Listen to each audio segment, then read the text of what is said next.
Bonjour tout le monde, ici Sophie. Vous me voyez dans mon plus naturel ce matin, j'arrive de la physio, donc c'est pour ça que je suis un petit peu plus en retard. Mais c'est pas grave, je vous oublie pas, je suis toujours là avec vous pour vous parler de nos fameuses 5 blessures qui sont l'injustice, la trahison, l'humiliation, le rejet et l'abandon. Nos 5 blessures selon Lise Bourbeau, selon les cartes, donc je vous les remonte pour ceux qui les ont pas vues encore. J'ai oublié de mettre ça à l'endroit. Ça va pas bien. J'ai oublié. Je ne sais pas si je suis capable. Je vais tenter de le faire direct. Si je serais capable, je pense que oui. Voilà. Je vais changer ça de côté. Et voilà. Je pensais que je ne pouvais pas le faire en direct, mais ça a bien l'air que oui.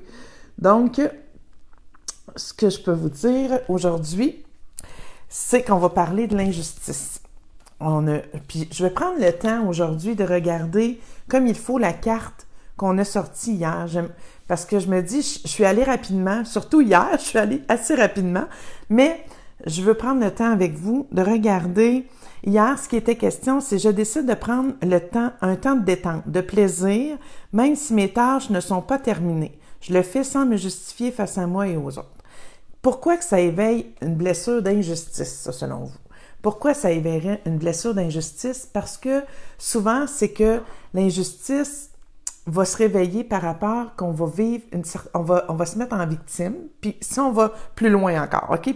Probablement que ce sentiment-là de culpabilité que je vais développer face, mettons, à pas m'accorder de plaisir au moment où je voudrais faire des choses. Puis c'était surtout de spécifier que je m'accorde pas ça si mes tâches sont pas terminées.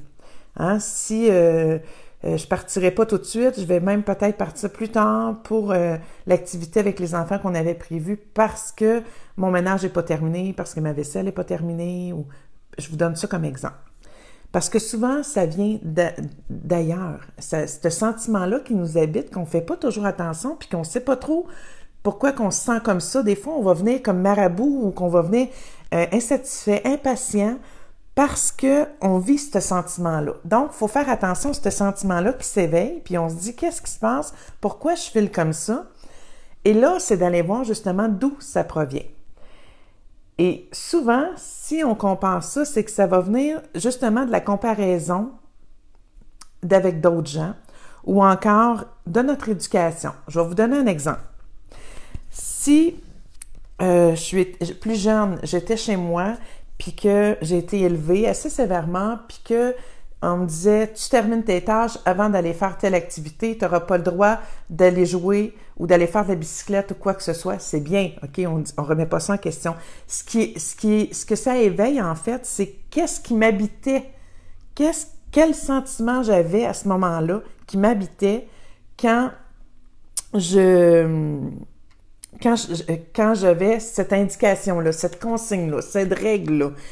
Est-ce que dans ma tête, le discours intérieur que je me donnais, est-ce que ce discours-là était en rôle de victime? Est-ce que je me sentais coupable? Est-ce que je sentais ça injuste? Même par contre, si on va là un peu plus loin, souvent dans certaines familles, on pouvait voir les hommes n'avaient pas les mêmes tâches que les filles. Les tâches étaient plus extérieures pour les hommes, exemple, puis pour les filles, c'était des tâches intérieures. Je ne dis pas que c'est comme ça aujourd'hui, mais souvent, dans les anciennes éducations, c'était comme ça.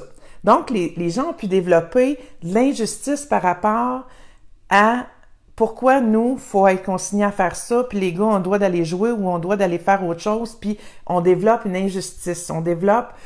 Donc, des fois, ça part de là. Donc, quand on vit dans une situation, puis qu'on réveille cette émotion-là, on ne sait pas trop parce que c'est un automatisme maintenant, puis là, ça réveille cette émotion-là, puis là, on devient justement très fragile avec les autres. Les autres vont nous dire quelque chose, puis on va être très, très réactif ou impulsif.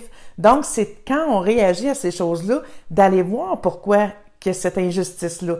Pourquoi que ça réveille ça. Et quand on touche à puis qu'on dit, OK, moi, je me sentais comme ça, puis ce sentiment-là ou cette émotion-là surgit parce que ça part d'avant, puis c'est dans telle situation, à ce moment-là, on peut la regarder. On peut dire, OK, qu'est-ce que je peux faire maintenant pour modifier